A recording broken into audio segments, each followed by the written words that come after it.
In this video I'll be going over flux and why it's one of the most important things you'll need if you want to solder correctly. I'll be talking about what it is, why you need it, and what ones are the most common. I won't really be talking about all the different types, blends, chemicals, etc. That's well beyond the scope of this video. Let's start off with what flux is.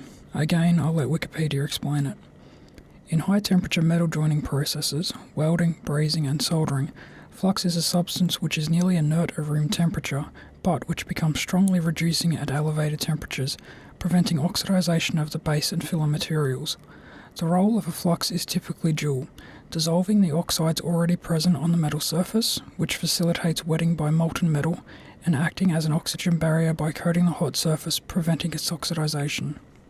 For example, tin lead solder attaches very well to copper but poorly to the various oxides of copper, which form quickly at soldering temperatures. By preventing the formation of metal oxides, flux enables the solder to adhere to the clean metal surface rather than forming beads as it would on an oxidized surface. That's a long way of saying flux cleans the surface for solder to adhere to it.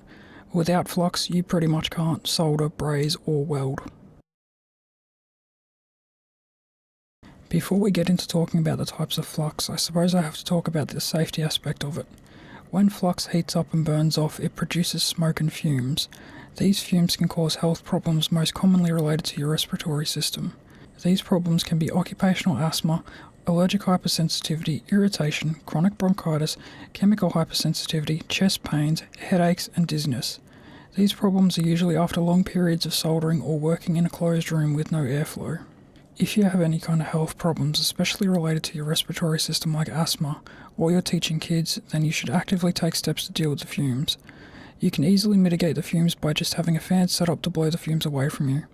If you're really concerned, you can buy a proper fume extractor, or you can make your own with the fan and some activated charcoal pads or a HEPA filter.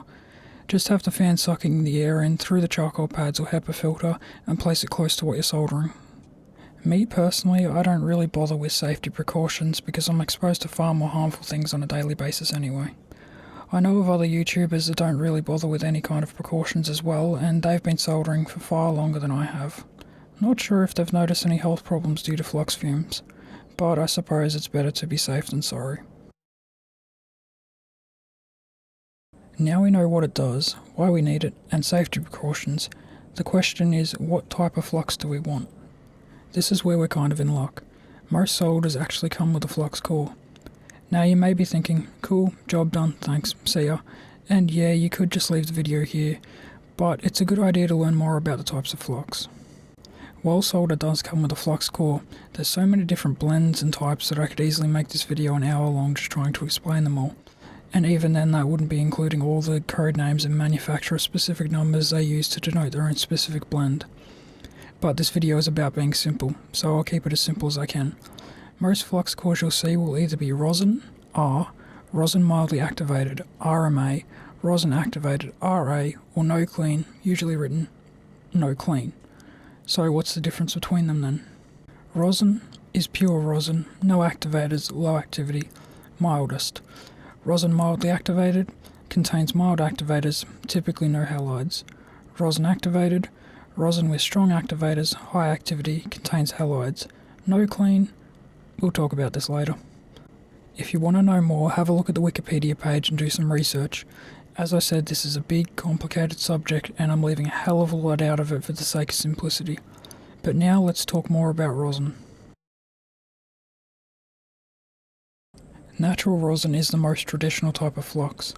Once again, I'll let Wikipedia do the explaining. The terms resin flux and rosin flux are ambiguous and somewhat interchangeable, with different vendors using different assignments. Generally, fluxes are labelled as rosin if the vehicle they are based on is primarily natural rosin. Some manufacturers reserve rosin designation for military fluxes based on rosin, RA, RMA and RA compositions, and label others as resin. There are three types of rosin: gum rosin from pine tree oleoresin, wood rosin obtained by extraction of tree stumps, and tall oil rosin obtained from tall oil, a byproduct of craft paper process. Natural rosin can be used as is, or can be chemically modified by esterification, polymerization, or hydrogenation. The properties being altered are increased thermal stability, better cleanability, altered solution viscosity, and harder residue, or conversely softer and more tacky residue. Rosin can also be converted to a water-soluble rosin flux by formation of an ethoxylated rosin amine, an adduct with a polyglycol and an amine. I could keep going, but you get the idea. Rosin is either a natural product or a byproduct. However, don't let this fool you. As Wikipedia says, these can be chemically modified. These modifications, while they make it easier to work with, can also make the flux more acidic and corrosive, meaning if it's not cleaned off, it can do damage to PCBs or components over time. Not all rosin fluxes cause damage, in fact a lot of them won't, but it's still good practice to clean the flux off once you finish soldering. If you want to know exactly what's in the flux, you'll normally have to look at the MSDS, Material Safety Data Sheets, or normal data sheet for the specific flux or solder.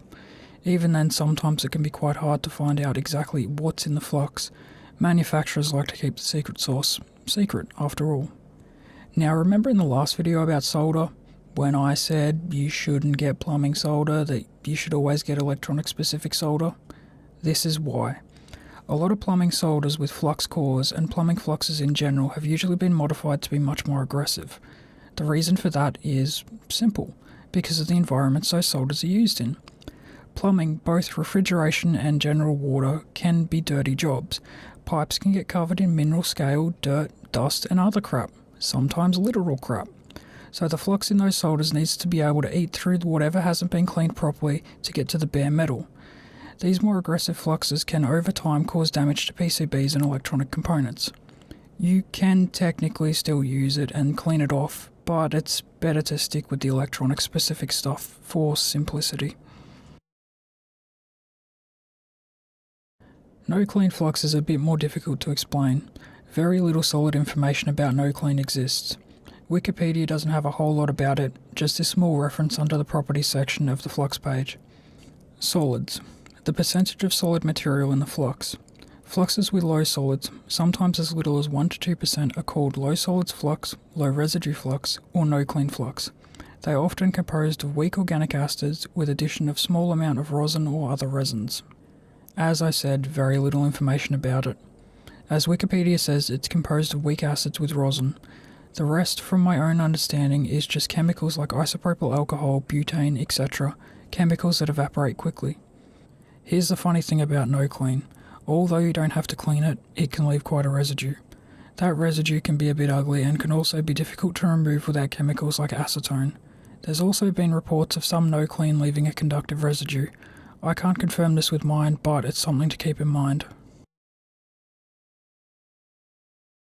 Despite solder coming with flux in it, you should also have flux handy because trust me, you'll need it. There will be times when you just can't get solder to stick or you need to reflow a joint. That's when having extra flux is needed to help clean the surface or help the solder rebond to everything. You can buy flux in pens, paste or liquid. Personally I prefer pens because it's quick and easy, but again, it's up to you. Now after all this, what flux do you pick? Well, just like the solder, it doesn't really matter. Basically all types of flux will be based off rosin. The biggest difference is the chemical makeup of them and the properties they have, but as I've said, it can be pretty difficult to find out exactly what's in them. Go for what you can get and what's the cheapest. Again, I'll say buy from a proper electronics store if you can, that way you'll be getting the right kind of flux. Personally, I prefer rosin, RMA or RA, but I also have no clean that I use from time to time. As I said, every manufacturer has a different blend, so they'll all be slightly different. I also very rarely clean either type of flux off for personal projects, and I haven't seen any kind of corrosion over time. Again, this is personal preference. I will say you should probably clean the flux off if the boards are going to someone else. It's more professional and you can show off your solder skills better. You may also be wondering when you buy extra flux if you have to match the type of rosin to rosin and no clean to no clean. In theory, no, it shouldn't matter. The chemicals in any type of flux shouldn't have reactions to one another. I've used no clean with rosin and vice versa with no issues, but if you're really worried, just buy the same type of flux from the same brand as your solder. In the next video, we'll talk about soldering irons.